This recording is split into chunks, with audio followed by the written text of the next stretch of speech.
నీతి గాని లజ్జ గాని ఈషన్ మాత్రం లేకుండా మద్యాన్ని పాడికొండలాగా మార్చుకున్నటువంటి పరిస్థితులు ఇవాళ మనందరం చూస్తున్నాం.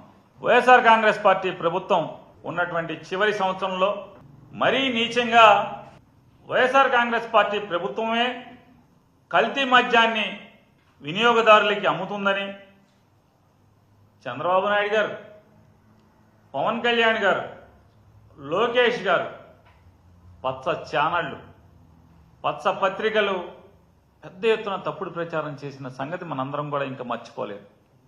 మరి నిజంగానే వారు చెప్పిన మాటలు లేదా వారు చేసినటువంటి విషపు ప్రచారమే నిజమైతే వైఎస్ఆర్ కాంగ్రెస్ పార్టీ ప్రభుత్వం దిగిపోయేప్పటికి జూన్ మాసానికి అంటే అప్పటికే అంటే చంద్రబాబు నాయుడు గారు, పవన్ కళ్యాణ్ గారు అధికారం అంటే పొంది అధికారాన్ని చేజిక్కించుకున్న తర్వాత అప్పటికే రాష్ట్ర వ్యాప్తంగా ఉన్నటువంటి మద్యం గోడౌన్లలో అంటే స్టాక్ యార్డుల్లో ఉన్నటువంటి మరి మద్యాన్ని అంటే మీరేమో తప్పుడు ప్రచారం చేస్తారు, విష ప్రచారం చేస్తారు, మేము కల్తీ మద్యం అమ్మామని చెప్పని.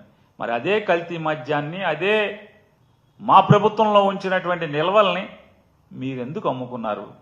మీరెందుకు వినియోగదారులకి లేదా మద్యం వినియోగదారులందరికీ దాన్ని ఎందుకు అమ్మారు? అమ్మకూడదు కదా. మరి ఏం చేయాలి? శాంపిల్ తీశారా?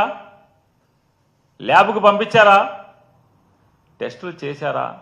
ఇది కూడా లడ్డూ కథేనా? తిరుపతి లడ్డూ కథేనా? అంతే కదా. 14 లక్షల అప్పులు ఎలాగో తిరుపతి లడ్డూలో పంది కొవ్వు ఎలాగో ఈ మద్యం అంటే కల్తీ మద్యాన్ని వైఎస్ఆర్ కాంగ్రెస్ పార్టీ ప్రభుత్వం వినియోగదారులకి అమ్మింది అనేది కూడా అంతే సత్యం అనేది వాస్తవమే కదా. మీరేదైతే బూటకు మాటలు, తప్పుడు ప్రచారం అధికారం లేనప్పుడు చేశారు, అధికారం పొందిన తర్వాత కూడా పలు విషయాల్లో చేస్తున్నారు, ప్రజలు గమనిస్తున్నారు కదా.